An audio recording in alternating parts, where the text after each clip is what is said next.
டெல்லியில் பிரதமர் மோடி தலைமையில் நடக்கும் நிதி ஆயோக் கூட்டத்திலிருந்து மேற்கு வங்க முதல்வர் மம்தா வெளிநடப்பு செய்துள்ளார். ஒன்றிய அரசின் பட்ஜெட்டில் எதிர்க்கட்சி ஆளும் மாநிலங்கள் புறக்கணிக்கப்பட்டதற்கு மம்தா பானர்ஜி கண்டனம் தெரிவித்துள்ளார். நிதி ஆயோக் கூட்டத்தில் 5 நிமிடத்தில் எனது பேச்சு நிறுத்தப்பட்டதால் வெளிநடப்பு செய்ததாக மம்தா விளக்கம் அளித்துள்ளார். இன்றும் நாளையும் கனமழை பெய்ய வாய்ப்புள்ளதாக வானிலை ஆய்வு மையம் தெரிவித்துள்ளது. 7 முதல் 11 சென்டிமீட்டர் வரை மழை பெய்ய வாய்ப்புள்ளதால் நீலகிரி மற்றும் கோவை மாவட்டத்திற்கு இன்று மஞ்சள் எச்சரிக்கை விடுக்கப்பட்டுள்ளது. அரூர் பேருந்து நிலைய விரிவாக்கத்துக்காக எம்ஜிஆர் சிலையை அகற்றும் திட்டம் இல்லை என்று அரசு விளக்கம் அளித்துள்ளது. அரூர் முன்னாள் எம்எல்ஏ முருகன் தொடர்ந்த வழக்கில் சென்னை உயர்நீதிமன்றத்தில் அரசு விளக்கம் அளித்துள்ளது. 3 புதிய குற்றவியல் சட்டங்களை திரும்பப் பெற இந்திய பார் கவுன்சில் நடவடிக்கை எடுக்க வேண்டும்.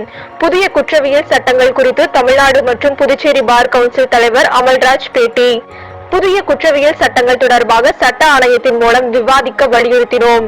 ஒன்றிய அரசு எந்த கோரிக்கையையும் பரிசீலிக்கவில்லை என பார் கவுன்சில் தலைவர் அமல்ராஜ் குற்றச்சாட்டை முன்வைத்துள்ளார்.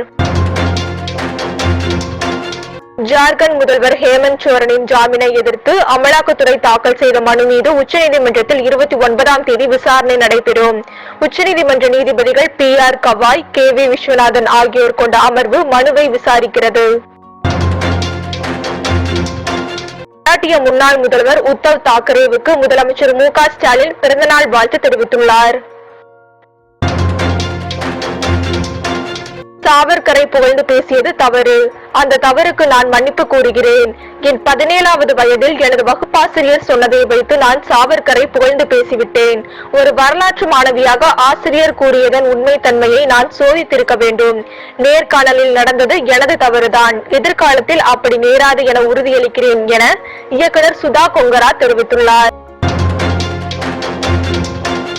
ஒட்டப்பிடாரம் அருகே புதியம்புத்தூரில் வெறிநாய் கடித்ததில் 11 பேர் காயமடைந்து அரசு மருத்துவமனையில் தீவிர சிகிச்சை பெற்று வருகின்றனர். மத்திய பட்ஜெட்டில் புதுச்சேரி புறக்கணிக்கப்பட்டதை கண்டித்து 29ஆம் தேதி ஆர்ப்பாட்டம் நடத்தப்படும் என புதுச்சேரி திமுக அறிவித்துள்ளது.